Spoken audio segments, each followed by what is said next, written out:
పరిశుద్ధ గ్రంథము నుండి ప్రకటన గ్రంథం 12వ అధ్యాయం మొదటి 6 వచనాలు చదువుదాం. అప్పుడు పరలోకమందు ఒక గొప్ప సూచన కనబడను.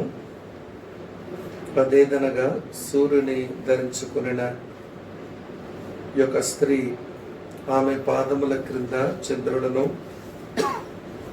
శిరస్సు మీద 12 నక్షత్రముల కిరీటమును ఉండెను. ఆమె గర్భిణి అయి ప్రసవ వేదన పడుచు ఆ నొప్పులకు కేకలు వేయుచుండెను. అంతటా పరలోకమందు ఇంకొక సూచన కనబడెను. ఇదిగో ఎర్రని మహాఘట సర్పము, దానికి 7 తలలను 10 కొమ్ములను ఉండెను. దాని తలల మీద 7 కిరీటములు ఉండెను. దాని తోక ఆకాశ నక్షత్రములలో 3వ భాగమును ఈడ్చి వాటిని భూమి మీద పడవేశాను. కననయ్యున్న ఆ స్త్రీ కనగానే ఆమె శిశువును మృంగివేయవలనని ఆ ఘట సర్పము స్త్రీ ఎదుట నిలుచుండెను. సమస్త జనములను ఇనుప దండముతో ఏలనై ఉన్న ఒక మగ శిశువును ఆమె కనగా, ఆమె శిశువు దేవుని యొద్దకును ఆయన సింహాసనం యొద్దకును కొనిపోబడెను. ఆ స్త్రీ అరణ్యమునకు పారిపోయెను. అచ్చట వారు 1260 దినములు ఆమెను పోషింపవలనని అతడు ఆమెకు ఒక స్థలము సిద్ధపరిచి ఉంచెను. ప్రభు ఈ వచనాలను మన కొరకు దీవించునుగాక. ప్రియులారా, ప్రార్థన చేసుకుని మన ధ్యానాన్ని ఆరంభించే ముందు ఒక 2 క్లారిఫికేషన్స్ మీకు చెప్పాలి అని తలుస్తూ ఉన్నాను. అందులో మొదటిది, నిన్నటి రోజున మాట్లాడినటువంటి సందేశంలో 3.5 సంవత్సరాలు అనే మాట ఇక్కడున్న కొన్ని అంతరాయాల వలన 3000 అని నేను పలికినట్లుగా గమనించాను. అది అక్కడ మీరు ఏమీ తగ్గింపు కాకుండా సవరించుకోవాలని మీకు మనవి చేస్తూ ఉన్నాను. తర్వాత మరి ఒక సంగతి ప్రియులు కోరగా దాన్ని మీకు జ్ఞాపకం చేయగోరుతూ ఉన్నాను. అది చెప్పిన తర్వాత ప్రార్థన చేసుకుని మన ధ్యానాన్ని ఆరంభిస్తాం. ప్రకటన గ్రంథం 7వ అధ్యాయం నేను మాట్లాడినప్పుడు ఈ 1,44,000 మంది మాత్రమేనా యూదులు రక్షించబడింది, వేరొకరు యూదులు రక్షించబడరా అనేది ఒక ప్రశ్న. ఈ 1,44,000 మంది వీరు పరిచర్య చేసినటువంటి సేవకులుగా వారిని నేను మీకు జ్ఞాపకం చేశాను.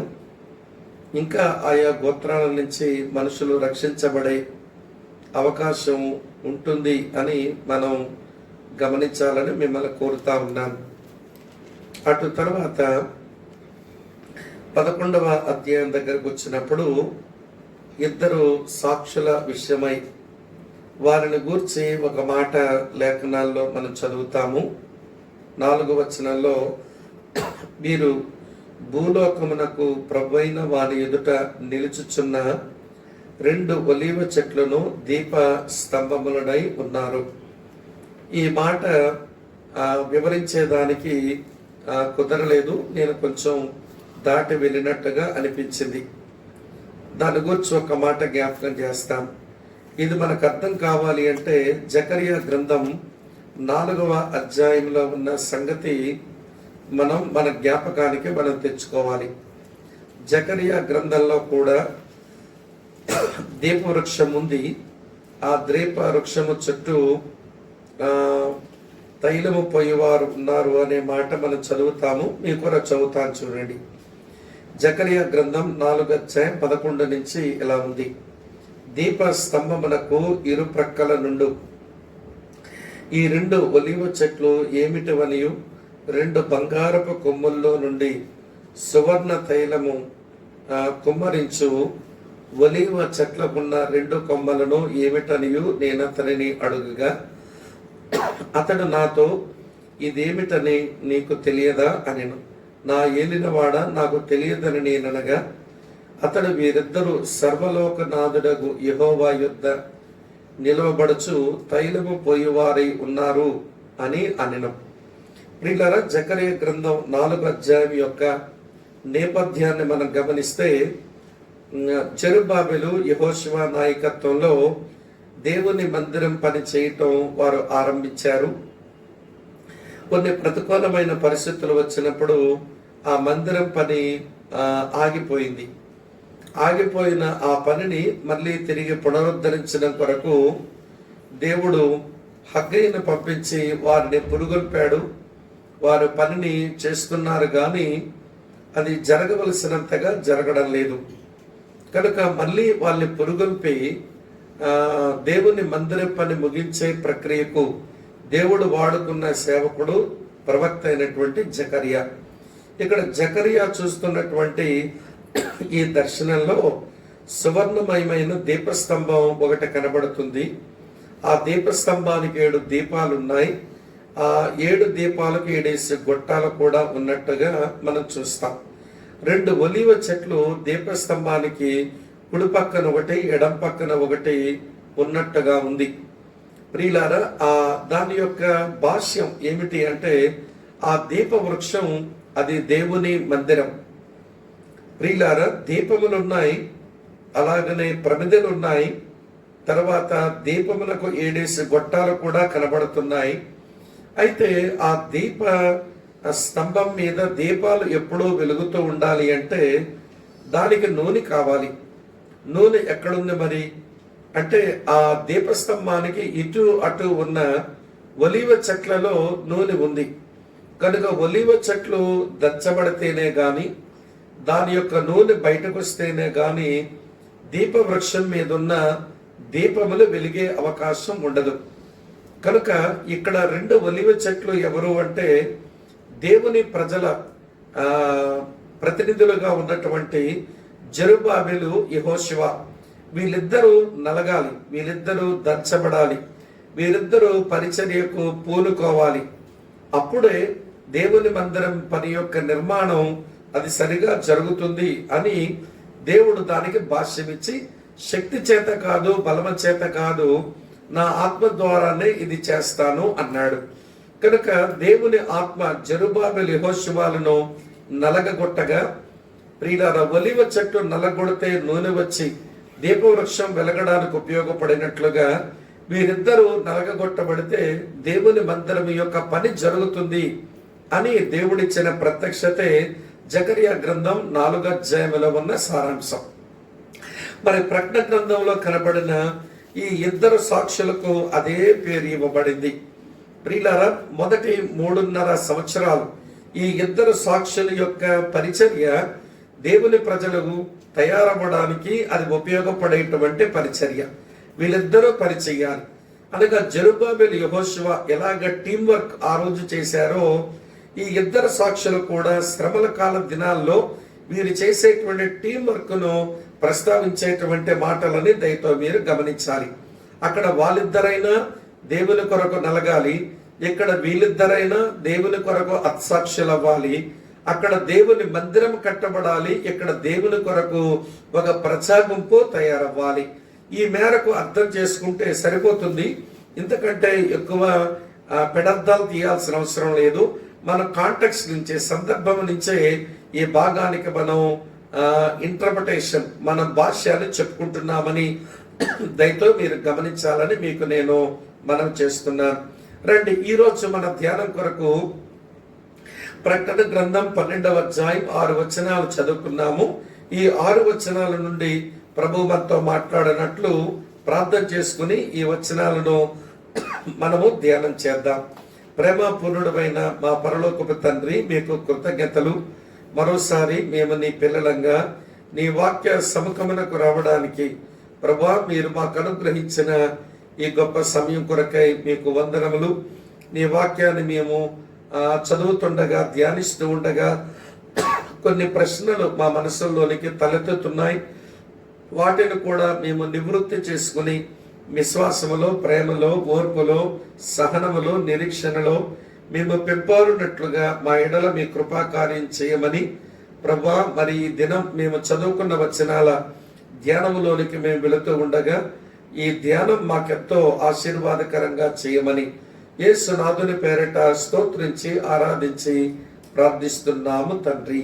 ఆమేన్, ఆమేన్. ప్రభు నందు ప్రియమైన స్నేహితులారా, ప్రకటన గ్రంథం 12వ అధ్యాయం అంటేనే ఈ ప్రకటన గ్రంథం పుస్తకంలో ఇది ఒక వివాదాస్పదమైనటువంటి ముఖ్యమైన అధ్యాయం. ఇది చాలా వివాదాస్పదమైన ముఖ్యమైన అధ్యాయం. దీన్ని సరిగా అర్థం చేసుకోలేని అనేక మంది క్రైస్తవ నాయకులు వారి దగ్గర నుంచి కొన్ని తప్పుడు బోధలు ఆరంభించబడ్డం అనేది ఎప్పటి వరకు చరిత్రలో జరుగుతూ వస్తుంది. కనుక లేఖనాలకు భాష్యం లేఖనాలే ఇస్తాయి. కనుక లేఖనాల వెలుగులో ఈ వచనాలను మనం అర్థం చేసుకోవడానికి ప్రయత్నం చేయకపోతే ఇది కొన్ని తప్పుడు బోధలకు మనుషులను పడగొట్టే, మనల్ని ట్రాప్లో పడేసేటువంటి అధ్యాయం అని మొదటిగా మీరు గమనించాలి అని నేను మిమ్మల్ని కోరుతా ఉన్నాను. సరే, దాని గురించి తర్వాత మనం ఆలోచన చేద్దాం. తరువాత ఈ ప్రకటన గ్రంథంలో నలుగురు స్త్రీలను మనం చూస్తాం. ఇక్కడ మనకు తెలియాలి ఈ నలుగురు స్త్రీలను గురించిన మాట. నలుగురు స్త్రీలంటే ప్రియులారా వినండి, మనం తుయితైర సంఘములో మనం చూస్తాము. అక్కడ యెజబేలు అనే ఒక స్త్రీ మనకు కనబడుతుంది. తరువాత ప్రకటన గ్రంథం 12వ అధ్యాయంలో ఇక్కడ కూడా ప్రసూతి వేదనలు చెందుతున్న ఒక స్త్రీని మనం ఈ వచనంలో మనం చూస్తాం. ఈమె రెండవ స్త్రీ. తర్వాత 17వ అధ్యాయానికి మనం వస్తే స్నేహితులారా, అక్కడ కూడా ఒక స్త్రీ ధూమ్ర రక్త వర్ణముల గల వస్త్రములు ధరించుకున్న ఒక స్త్రీని మనం ఆ స్థలంలో చూస్తాం. తర్వాత మీరు 19వ అధ్యాయం దగ్గరికి వచ్చి చూస్తే గొర్రె పిల్ల యొక్క వధువు సంఘం, అక్కడ ఒక స్త్రీని మనం చూస్తాం. కనుక ఈ 4 స్థలాలలో ఆలకించండి. ఇద్దరు స్త్రీలు వారు ఆత్మ సంబంధంగా యోగ్యులే, మరొక ఇద్దరు స్త్రీలు వారు ఆధ్యాత్మికంగా వారు చాలా చెడ్డవారే అనే విషయాన్ని మనం అర్థం చేసుకోవాలి. 2వ అధ్యాయంలో తుయితైర సంఘములో కనబడిన స్త్రీ యెజబేలు ఒక చెడ్డ స్త్రీ. అలాగనే ప్రకటన గ్రంథం 17వ అధ్యాయంలో ధూమ్ర రక్తవర్ణ వస్త్రములు ధరించుకుని ఉన్న వినండి ఆ బబులోను వేశ్య, అది కూడా చెడ్డ స్త్రీ.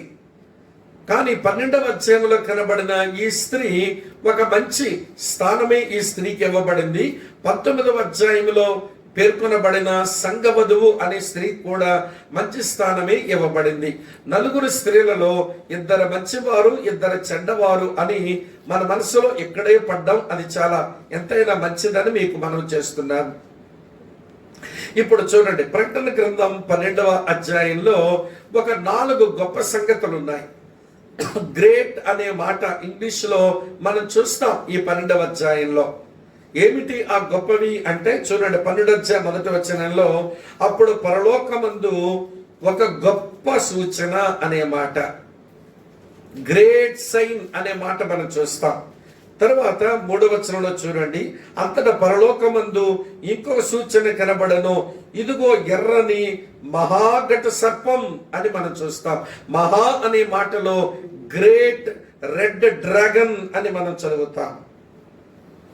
తర్వాత మళ్ళీ చూడండి ప్రియులారా, 12వ వచనంలో అందుకు చేత పరలోకమా, పరలోక నివాసులారా ఉత్సహించండి, భూమి సముద్రమా మీకు శ్రమ, అపవాది తనకు సమయం కొంచెమని తెలుసుకొని బహుక్రోధము గలవాడై మీ యొద్దకు దిగివచ్చి ఉన్నాడని చెప్పాను.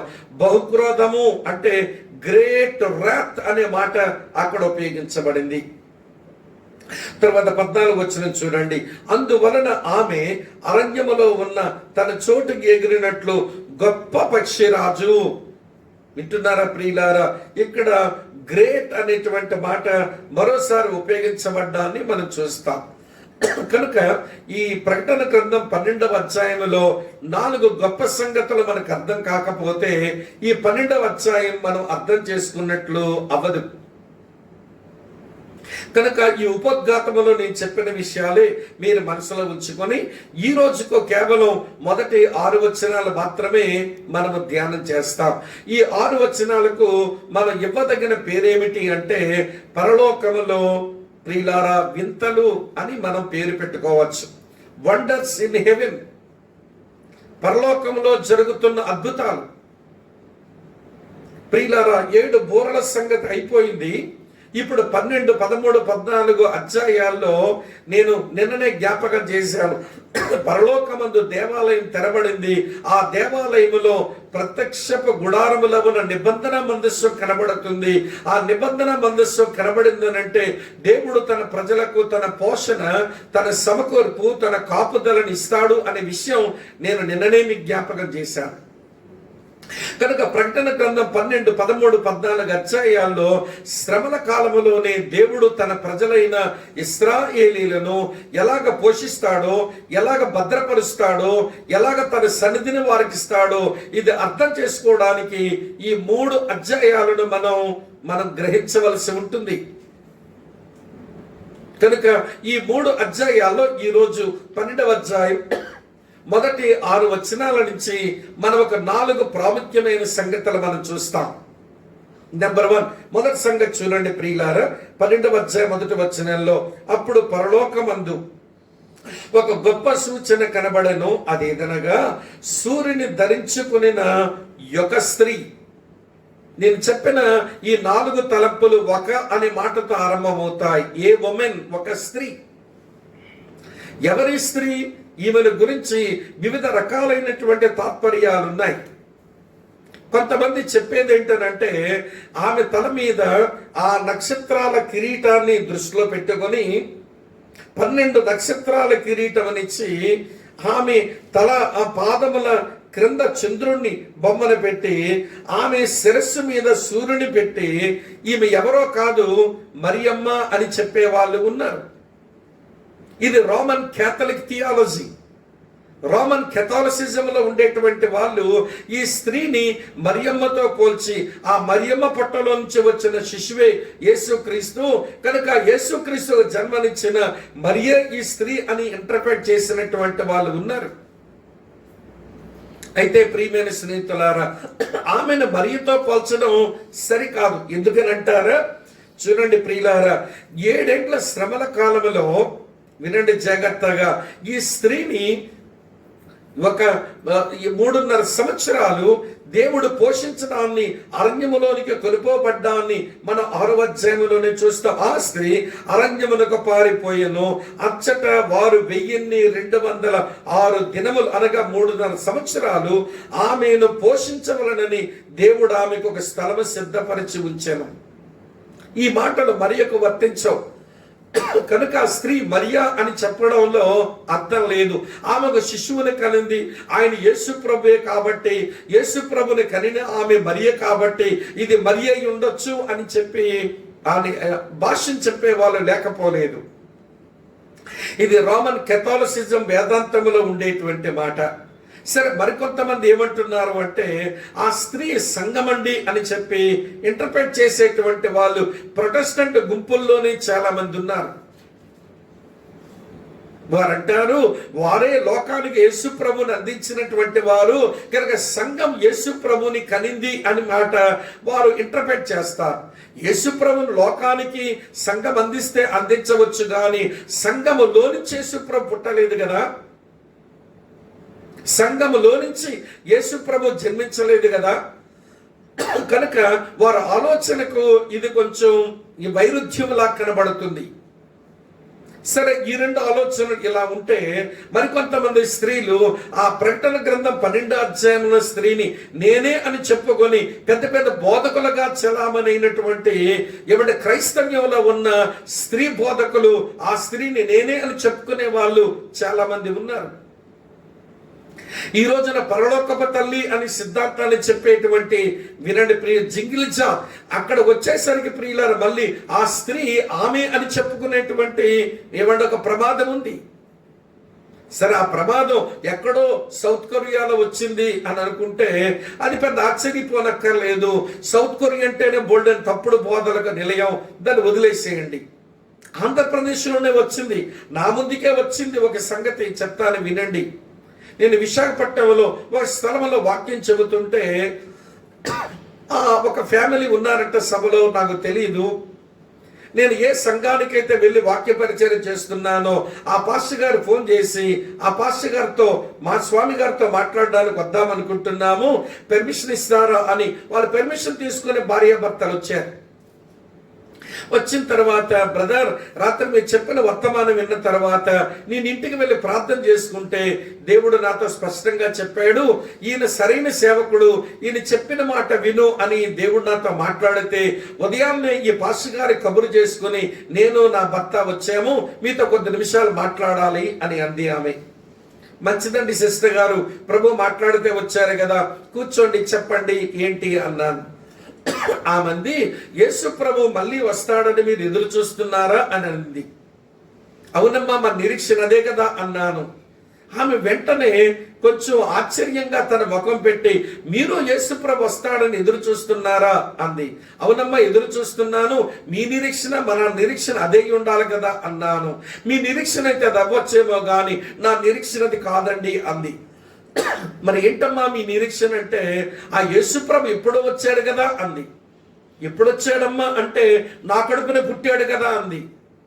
మీ కడుపున పుట్టడం ఏంటమ్మా అంటే, నేనే కదా విశాఖపట్నం నుంచి నేను రంపచోడవరం అరణ్యములో వెళుతుండగా నాకు కొడుకు పుట్టాడు, వాడు పుట్టగానే జబ్బుతో ఉన్నాడు, విశాఖపట్నంలో సమాధి చేస్తున్నప్పుడు భూమి వణికింది, మీకు తెలుసో తెలియదో, కనుక ఆ స్త్రీని నేనే, ఆ కొడుకు నా కడుపును పుట్టిన ప్రతాపే అంది. నేను వెంటనే అన్నాను, సిస్టర్ మీరు వాక్యం ఎరక పొరబడుతున్నారు, ఆ స్త్రీ స్థానంలో మిమ్మల్ని పెట్టి ఆలోచించకండి, మీరు అవ్వలేరు అని నేను కారణాలు చెప్పబోతుంటే వెంటనే కుర్చీ మీద లేచి భర్త అంటుంది రండి అంది.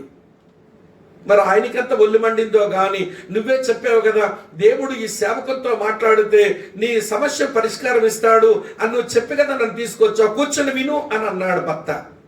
వెంటనే భర్త చేయి విదిలించుకొని తలుపును దండం తోసేసుకుంటూ బయటికి వెళ్ళిపోయింది. పాపం అమాయకంగా భర్త లేచి నిలబడి, బ్రదర్ ఈ సమస్య నాకు పెళ్ళైన కొద్ది రోజుల తర్వాత మొదలైందండి. నేను ఒక ప్రత్యేకమైన స్త్రీని, నేను సూర్యుని ధరించాను, చంద్రుని నా పాదం కింద పెట్టుకున్నాను, నా కడుపుని యేసు ప్రభు పుట్టాడు, కాబట్టి నువ్వు నాతో సంసారం చేయకూడదు భర్తగా, నేను ఇంట్లో ఏ పని చెయ్యను, వంట వండను అని చెప్పి ఆమె ఒక గదిలోకి వెళ్ళిపోయి ఉంటుందండి. ఆమె తింటుంది, గదిలోకి వెళ్ళిపోతుంది. నేను భర్తగా ఆమెకుండి చాలా రోజులైంది అన్నాడు. ఆమె తన బాధంతా ఆయన వ్యక్తపరుచుకుంటున్నాడు.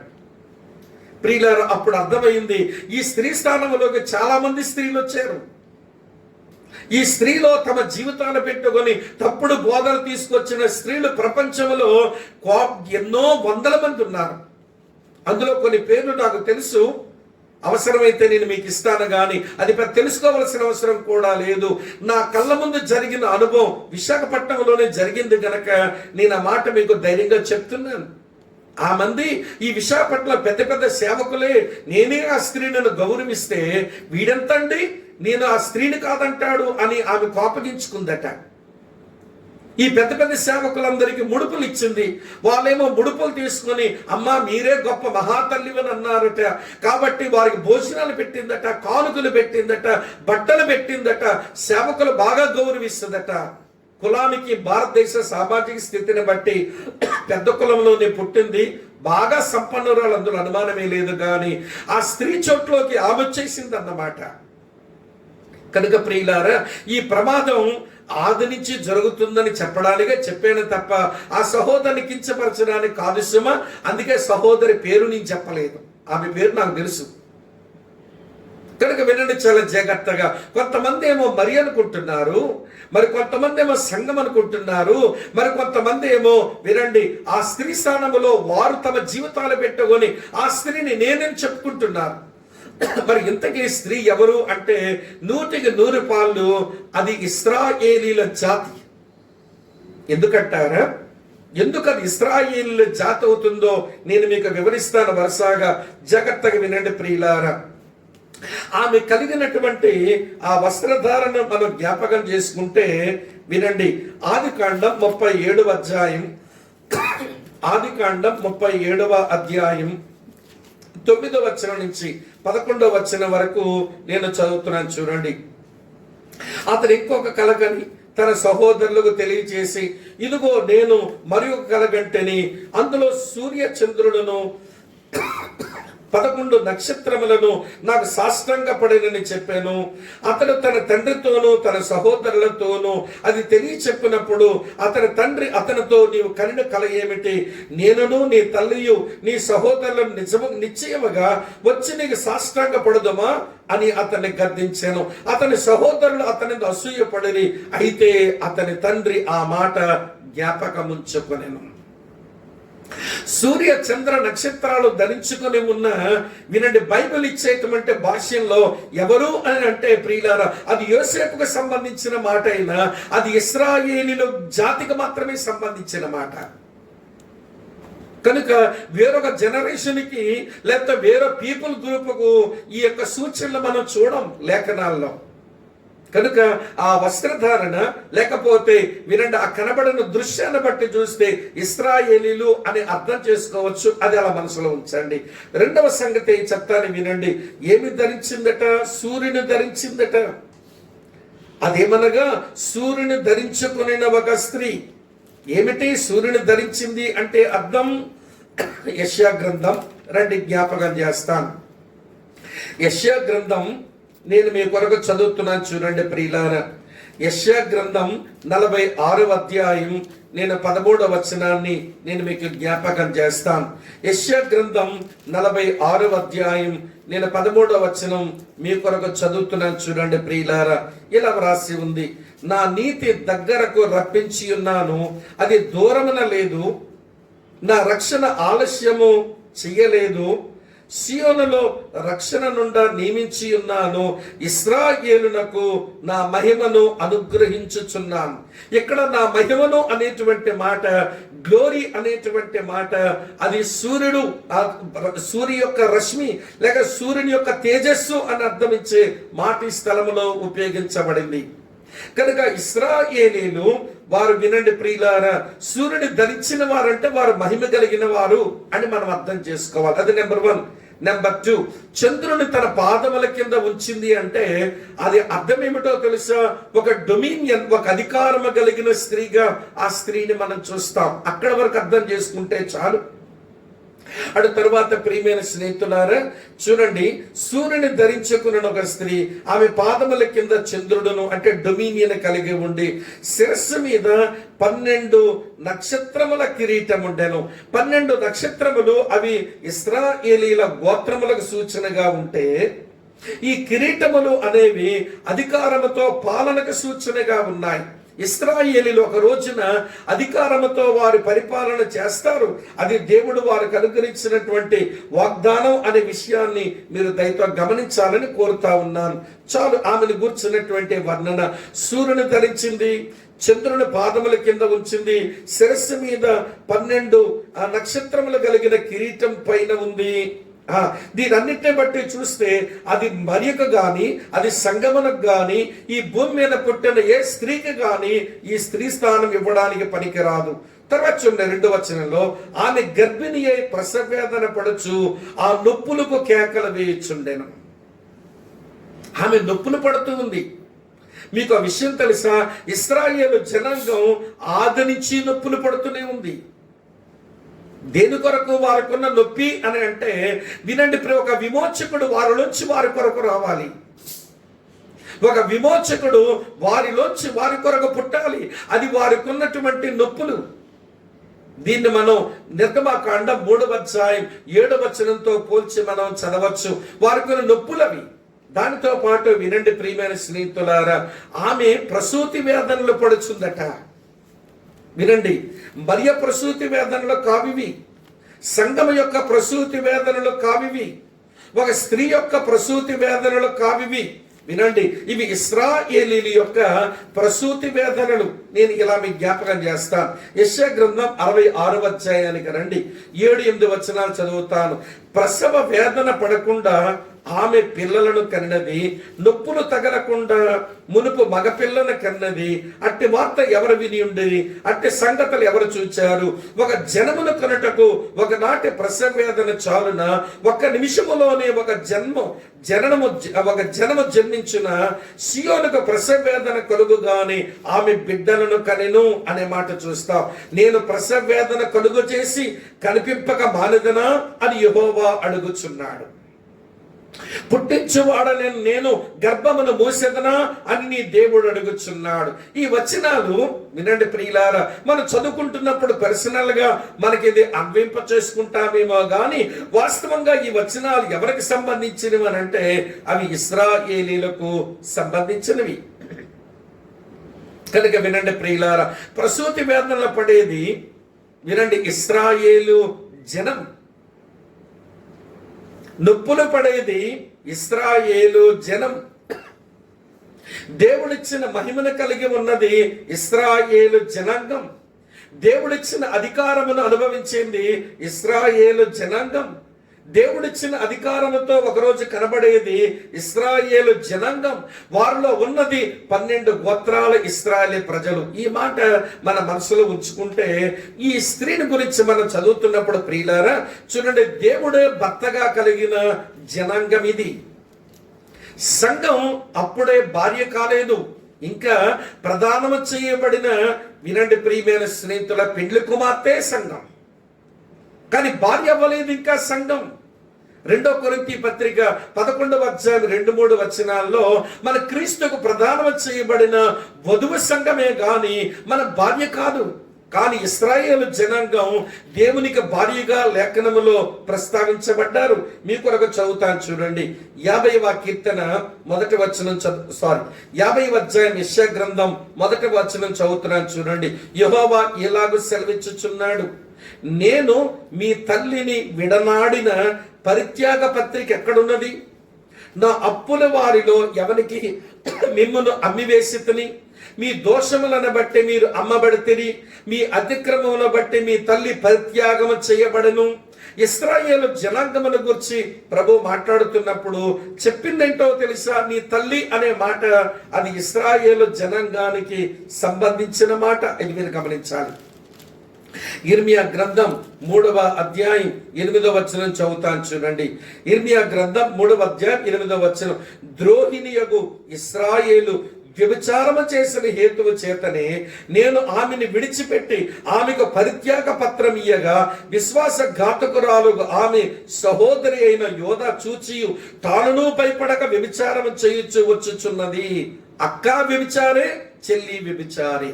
10 గోత్రాల ఇశ్రాయేలీలు, 2 గోత్రాల యూదులు, మొత్తమంతా కలిపితే ఇశ్రాయేలీలు. వీరిని దేవుడు నా భార్య అని సంబోధించాడు. సంఘం భార్య కాదప్పుడే.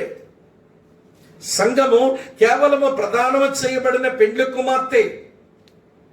కానీ ఇశ్రాయేలు జనాంగం అది పెండ్లైనటువంటి వినండి పెండ్లి అయిపోయినటువంటి భార్య. దేవుడు భార్యగా ఇశ్రాయేలు జనాంగాన్ని ఆయన ప్రస్తావిస్తాడు. ఇది అర్థం కావడానికి హోషేయ గ్రంథం చదవండి ప్రియులారా. హోషేయ గొబెరును పిల్లాడిన ఆ నేపథ్యం చదివితే దేవుడు ఇశ్రాయేలు జనాంగాన్ని భారీగా చూస్తున్నాడు అని మనం తెలుసుకుంటాం. ఇప్పుడు మొత్తమంతా కలిపి చెప్తాను వినండి. పరలోకమందు ఒక గొప్ప సూచన కనబడెను. ఆ సూచనలో నాకేమి కనబడుతుంది అంటే, ఒక స్త్రీ సూర్యుని ధరించుకొని పాదముల క్రింద చంద్రుణ్ణి కలిగి ఉండి శిరస్సు మీద 12 నక్షత్రములు కలిగిన కిరీటం ఉంది. ఆమె గర్భిణి అయి ప్రసవేదన పడుచు నొప్పులకు కేకలు వేయుచున్నది. ఎవరు ఈమె అంటే వినండి, మళ్ళీ చెప్తాను. మరియమ్మ కాదు, సంఘము కాదు, మరి ఒక స్త్రీ అంతకంటే కాదు. మరి ఎవరీమి అంటే ఇశ్రాయేలు జనాంగం అంతటినీ కలిసి దేవుడు నా భార్య లేక దేవుడు ఈ స్త్రీని వినండి ఇశ్రాయేలు తను మీ తల్లి అన్నాడు. ఆ నేషన్ తల్లిగా చెప్పబడింది.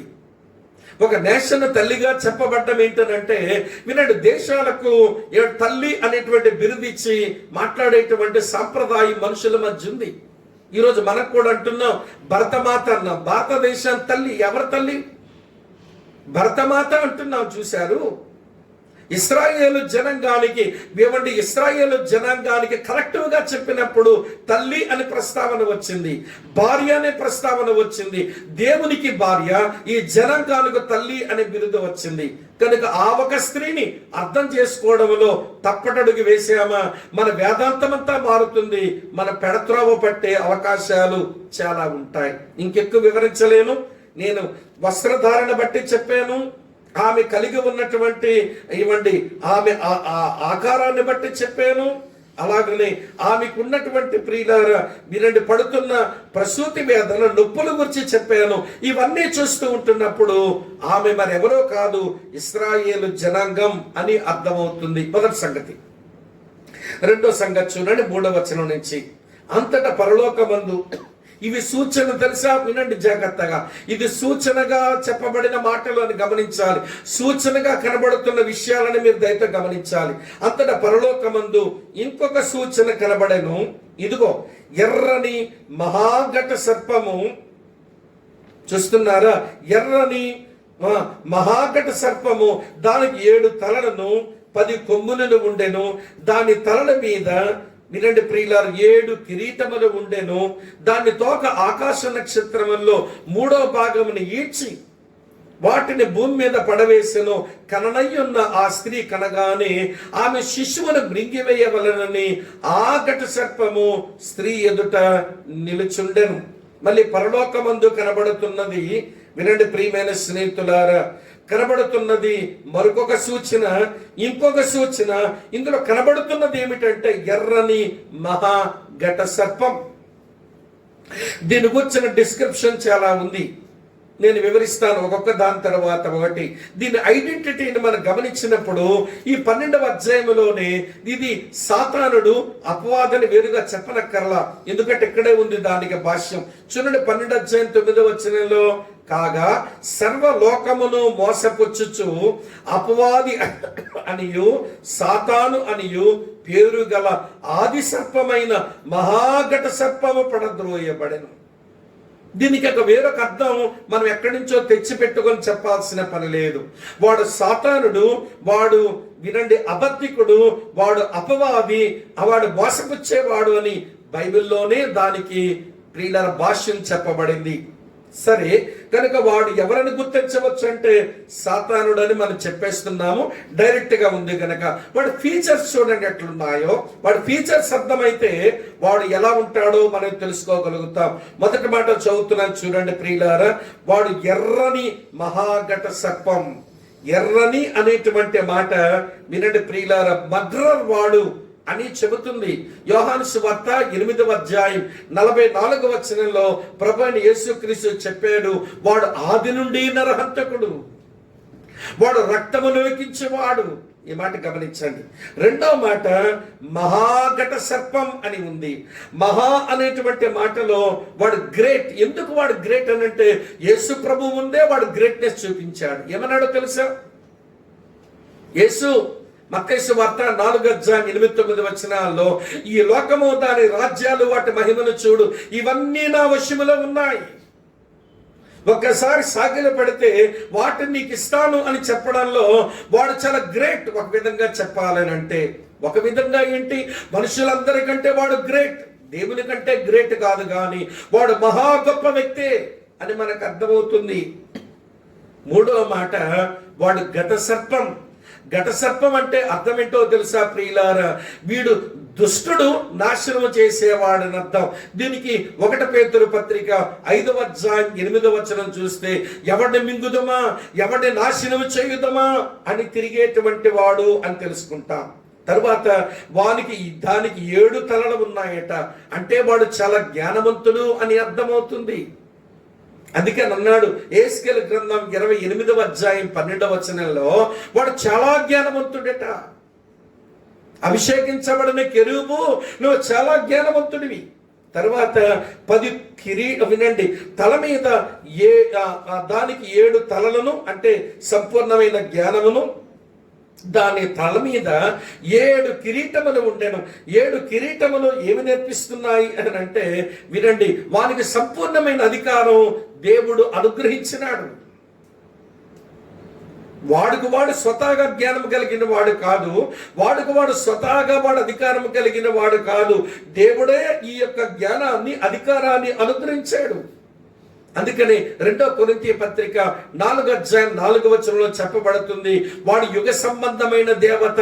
అలాగనే 1 యోహాను పత్రిక 5:19 రాసి ఉంటుంది, లోకమంతయు దుష్టుని యందు ఉంది, వాడు అధికారము కలిగిన వాడు. వింటున్నారా ఈ మాట? వాడు జ్ఞానము కలిగినటువంటి వాడు. అలాగనే వాడికంట ప్రియులారా వినండి, వాడు 10 కొమ్ములున్నాయి, ఇది వాడి యొక్క శక్తి అయితే, 7 కిరీటాలు ఉన్నాయి, అది వాడికి అధికారం అయితే, వాడికి 7 తలలున్నాయి, వినండి, అది వాడి జ్ఞానం అయితే, ఇవన్నీ కలిపితే ఏమవుతుందో తెలుసా ప్రియులారా? వినండి, ఎర్రని మహాఘట సర్పం, దానికి 7 తలలను 10 కొమ్ములను, 7 తలలను, అది అతని జ్ఞానం, 10 కొమ్ములను, అది అతని యొక్క వినండి ప్రియులారా శక్తి, తల మీద 7 కిరీటములను, అది అతని యొక్క అధికారం. అలా ఉన్నటువంటి వాడు ఒక యాక్టివిటీతో ఉన్నాడు, ఒక పని కొరకు వాడు పని చేస్తున్నాడు. ఏమిటి వాడి పని అంటే 4వ వచనం చూడండి, దాని తోక ఆకాశ నక్షత్రములలో 3వ భాగమును ఈడ్చి వాటిని భూమి మీద పడవేశాను. వీడు ఎలాగా ఆకాశము నుంచి భూమి మీద పడేవాడే, ఈ పడుతున్నప్పుడంట చూస్తున్నారా, ఆకాశ నక్షత్రములలో 3వ భాగం. ఇది ఇక్కడ వాడబడిన ఉపమాన అలంకారపు భాషలో ఏమిటి ఆకాశ నక్షత్రాలు అని అంటే, తనతో కొంతమంది దేవదూతలు, ఈ మాట గమనించాలి, వానితో పాటు కొన్ని దేవదూతలను, కొన్ని కోట్ల కొలది దేవదూతలని వాడు ఈడ్చుకొని వచ్చాడు అనే మాట మనం అర్థం చేసుకోవాలని నేను మీకు మనవి చేస్తున్నాను. చూడండి ప్రియమైన స్నేహితులారా, దీని గురించినటువంటి మాటను మనం యెషయా గ్రంథం 14వ అధ్యాయం 13-14 వచనాల్లో మనం చూస్తాం. కనుక వినండి, వాడితో పాటు అనేకమైన దేవదూతలు ఈడ్చుకుని వస్తే, కొన్ని దూతలను దేవుడు వినండి అబీస్ అనేటువంటి వినండి పాతాళములో బంధించవచ్చగా, మరికొన్ని దేవదూతలు, పడిపోయిన దేవదూతలు, పతనమైన దేవదూతలు భూమి మీద సంచరించి పని చేయడానికి ఆయన అవకాశం ఇవ్వగా, మరికొన్ని దేవదూతలు ఆకాశ మండలములో ఉండి సాతానుకు వారు సహకరిస్తూ ఉండగా, 3 ఫేసెస్ లో వాడి యొక్క ఆర్మీని ఉంచుకొని వాడు పనిచేస్తున్నాడు.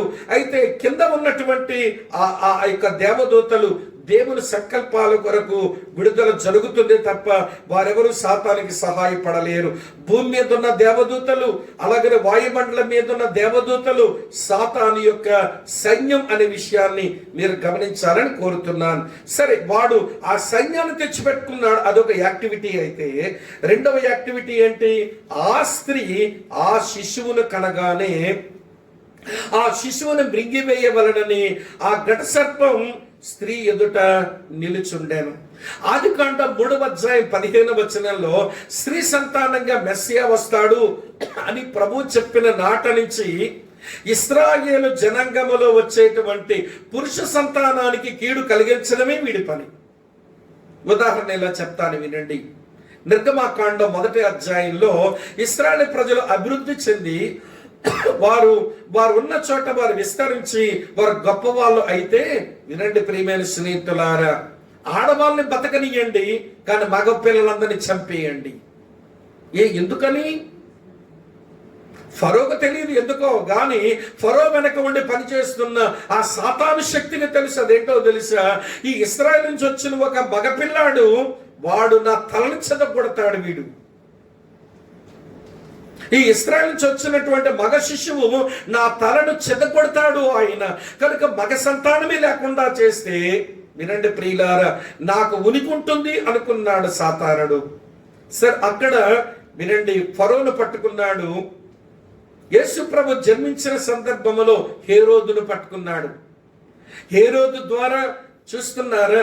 ఆ బెత్లెహేము పరిసర ప్రాంతాలలో 2 సంవత్సరాల లోపున్న పిల్లలని వాడు చంపించే ప్రయత్నం చేస్తున్నాడనంటే 100 మంది పిల్లలు చావాలన్నది కాదు వాడి ఉద్దేశం. అందులో మెస్సయ్య ఉంటాడు ఎక్కడో, అతను చావాలి. ఆ శిశువు కనిన, వినండి, ఆ శిశువును కనిన తల్లి ఆ శిశువును కనగానే వీడు ఆ శిశువును చంపుదామని ప్రయత్నం చేస్తే ఎంత విడ్డూరమైన మాట చూడండి. ఆ స్త్రీ కనగానే అని చిన్న కామా ఉంది.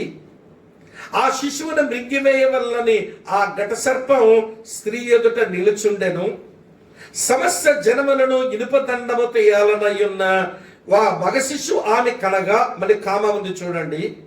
ఆమె శిశువు దేవుని యొద్దకును ఆయన సింహాసనము యొద్దకును కొనిపోబడను. ఆ ఒక్క కామాలోనే వినండి, ఆయన పరిచర్య, ఆయన శిలువ మరణము, ఆయన పునరుత్థానము, ఆయన పునరుత్థానం తరువాత పరిచర్య, తర్వాత పరలోకానికి వెళ్ళిపోవడం ఒక చిన్న కామాలో ఉంది ఇక్కడ. ఆమె ఆ మగ శిశువును కనింది. ఆ మగ శిశువు ఏం చేసినాడట? దేవుని యొద్దకు వెళ్ళిపోయాడట. మరి దేవుని యొద్దకు వెళ్ళేవాడు ఏ పని చేసేవాడు అనంటే, సమస్త జనములను ఇనుప దండముతో ఏలనయ్యున్న ఒక మగ శిశువు. 2వ కీర్తన 9వ వచనం దీనికి సరైన తర్జుమా ఇస్తుంది. 2వ కీర్తన 9వ వచనంలో రాబోయే మెస్సియాను గురించి దేవుడు దావీదుతో చెప్పినప్పుడు సమస్త జనములను ఇనుప దండముతో ఆయన ఏలుతాడు. ఆయన పుట్టాడు, చంపడానికి ప్రయత్నం చేశాడు ఘట సర్పం, వాడి వల్ల కాలేదు. భూమి మీద ఆయన చేయవలసిన పని చేసి ముగించి ఆయన దేవుని కుడిపార్శ్వానికి వెళ్ళిపోయాడు. అక్కడ ఉన్నాడని స్టెఫను చూచాడు. అపోస్తలుల కార్యాల గ్రంథం మీరు 7వ అధ్యాయం కానీ మీరు గమనిస్తే ఆయన అక్కడ ఉండడాన్ని 55, 56 వచనాల్లో స్టెఫను చూస్తున్నాడు. భూమి మీద వచ్చిన ఆయనను ఆ ఎర్రని మహాఘట సర్పం మృంగివేయవలనని ఉన్నా వాడి వల్ల కాలేదు, ఆయన వెళ్ళిపోయాడు. ఇది మనం నేర్చుకోవలసినటువంటి స్నేహితులారా, వినండి, ఘట సర్పమును గూర్చినటువంటి యాక్టివిటీస్. ఇది 2వ సంగతి. ఒక స్త్రీ, ఒక ఘట సర్పం. 3వ సంగతి చెప్తాను చూడండి. ఇలా రాసి ఉంది 4-5 వచనాల్లో, నేను చదువుతున్నాను.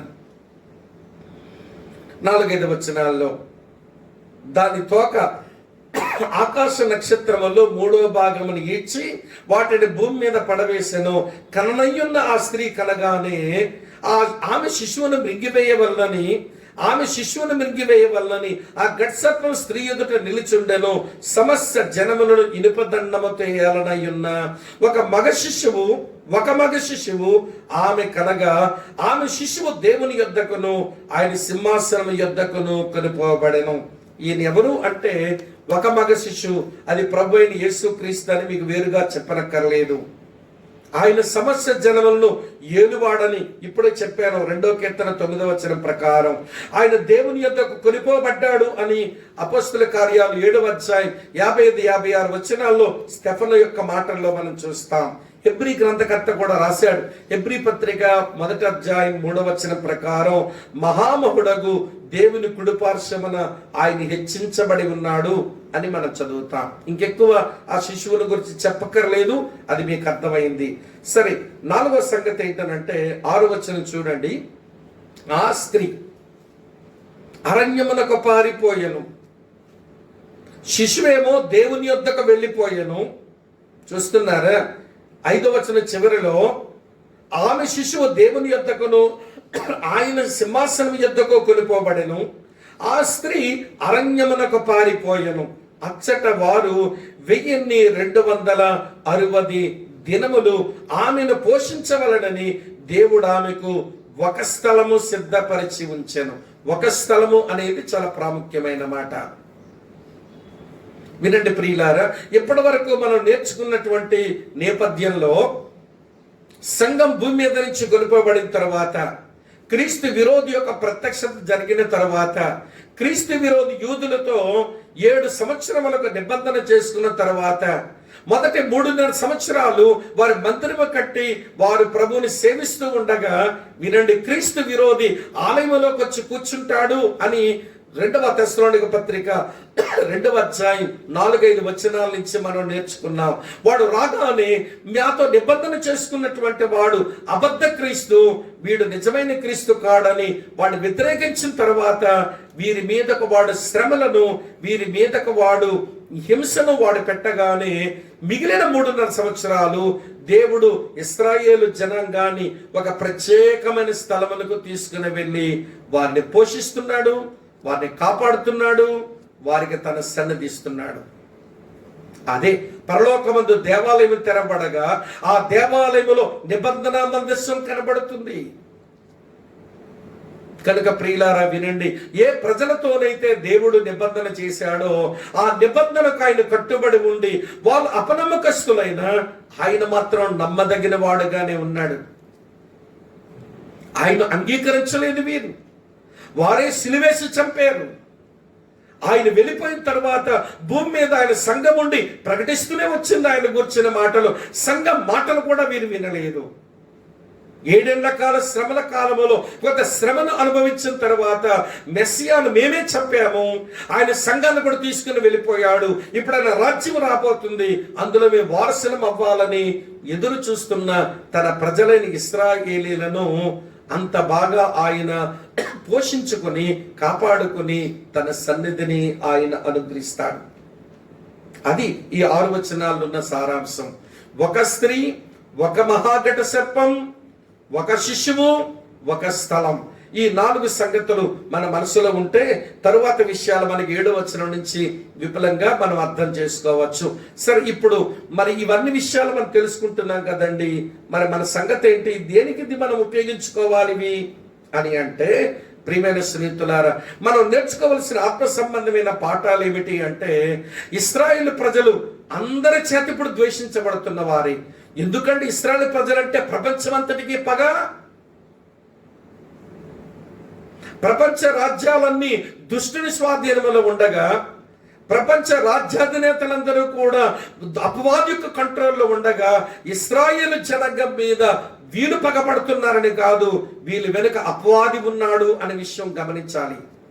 గమనించిన మనం ఇలా ఆజ్ఞాపించబడుతున్నాం, ఇశ్రాయేలీల కొరకు ప్రార్థించండి, యెరూషలేము క్షేమం కొరకు ప్రార్థించండి.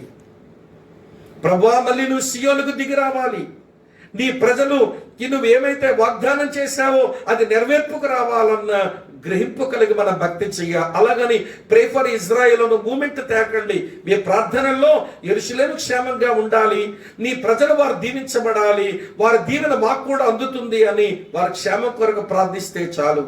రెండో మాట, గట్ సర్పాన్ని గురించి ఏమి నేర్చుకోవాలండి అంటే, వాడు అనుచరులు అటు వాయుమండలంలో ఉన్నారు, ఇటు భూమి మీద కూడా ఉన్నారు. వాడి అనుచరులే పాతాళములు ఉన్నారు. వారి పని దేవుడు తగిన సమయంలో విడుదలిచ్చి వారితో పని చేయించుకుంటాడు. కానీ భూమి మీద వాడి ఉనికి ఉంది, వాడి సైన్యం పని ఉంది అన్న మెలకువతో బ్రతకడం నేర్చుకోవాలి. ఇది రెండో సంగతి. మూడవ సంగతి, ఈ శిశువుని గురించి ఏమి నేర్చుకోవాలనంటే, సాతానుడు చంపాలని ప్రయత్నం చేసిన ఆయన సంకల్పాలను నెరవేర్చుకుని సాతానును సిలువలో ఓడించి సాతాను కాటు తిని 3వ దినం తిరిగి లేచి వెళ్ళిపోయాడు. ఒక రోజు వచ్చి మడిమెను కరిచిన సర్పమును ఆయన తలను చెదగొట్టే ఒక రోజు వస్తుందని నిరీక్షణ కలిగి బ్రతికితే సరిపోతుంది. 4వ మాట, ఒక స్థలముల గురించి ఆలోచించినప్పుడు ఏమి నేర్చుకోవాలంటే, దేవుడు ఎంత నమ్మదగిన వాడు. ఇశ్రాయేలీయులకు వాగ్దానం చేసింది తూచ తప్పకుండా ఆ శ్రమల కాలంలో కూడా తన వాగ్దానమును ఆయన నిలబెట్టుకుంటున్నాడు అనే విషయాన్ని అర్థం చేసుకుని నమ్మదగిన దేవుణ్ణి ఆరాధించుదాం. ఏలబోతున్న మెస్సియా కొరకు ఎదురు చూద్దాం. మహాఘట సర్పము వారి సైన్యమును గూర్చిన గ్రహింపు కలిగి బ్రతుకుదాం. ఇశ్రాయేలీయులు బాగుండాలని హృదయమార ఆశిద్దాం. దేవుడు మనల్ని దీవిస్తాడు, ఇంకా నేర్పిస్తాడు. అట్టి కృప దేవుడు దయచేయును గాక. ప్రార్థన చేసుకుందాం. ప్రేమగల మా ప్రియమైన తండ్రి, మీకు కృతజ్ఞతలు చెల్లిస్తున్నాము. మీరు మాకు అనుగ్రహించిన ఈ ప్రశస్తమైన సమయం కొరకు వందనములు. ఎంతోమంది ట్రాప్లో పడి ఈ వాక్య సత్యం వదిలి వేరు వేరు అభిప్రాయాల్లోనికి వెళ్ళి వారి జీవితాలకు ఎంతో నష్టం తెచ్చుకునేటువంటి బోధలు మా క్రైస్తవ సమాజంలో ఉండగా మేము కొంచెం కళ్ళు తెరిచి కొన్ని సత్యాలు నేర్చుకోవడానికి సహాయం చేస్తున్నావు. మీకు కృతజ్ఞతలు చెల్లిస్తున్నాము. నమ్మదగిన దేవుడవని, నీవు క్లిష్ట పరిస్థితుల్లో కూడా నీ నమ్మకత్వాన్ని నువ్వు విడిచిపెట్టవని నిన్ను మనసారా ఆరాధించి నీ కుమారుడు మా ప్రభువు రాబోతున్న రారాజు అయిన యేసుక్రీస్తు కొరకు నిరీక్షిస్తూ నీ ప్రజలైన ఇశ్రాయేలు క్షేమం కొరకు ప్రార్థిస్తూ ప్రపంచమంతటి చేత ద్వేషించబడుతున్న నీ ప్రజలు వారు ఆశీర్వదించబడి ప్రపంచానికి వారు దీవెన కావాలని మేము ప్రార్థిస్తున్నాము. ఓ దయాళుడమైన తండ్రి, ఎర్రని మహాఘట సర్పం వాడు ఆది నుంచి అబద్ధికుడు, మోసపుచ్చువాడు, నరహంతకుడు, వాడి అనుచరులు చురుగ్గా పనిచేస్తుండగా మేము మెలకువ కలిగి బ్రతకడానికి కావలసిన కృపనివ్వండి. మేలుతో నింపము. యేసు నామములో ప్రార్థిస్తున్నాము తండ్రి. Amen, amen. ప్రియులారా, ఈ ప్రవచన భాగాలు చదువుతున్నప్పుడు వాక్య భాగం ముఖ్యంగా ప్రకటన గ్రంథం 12వ అధ్యాయం వర్తమాన కాలంలో జరుగుతున్నట్టుగా ఉంటుంది, కానీ అది భూతకాలానికి సంబంధించిన విషయాలు. అలాగే వర్తమాన కాలానికి సంబంధించినట్టు ఉంటుంది, కానీ భవిష్యత్తు కాలానికి సంబంధించిన విషయాలు. కనుక 3 కాలాలకు సంబంధించిన క్రీమ్ అంతా ఈ అధ్యాయంలో ఉంది. కనుక ఏది ఏ కాలానికి వర్తించిందో విభజించుకోకపోతే మనం పెడార్థాలు తీసుకుని పాడయ్యే ప్రమాదం ఉంది. కనుక మనకు దొరికిన లేఖను సరిగా నమ్ముదాం. ఎందుకో తెలుసా? వినండి.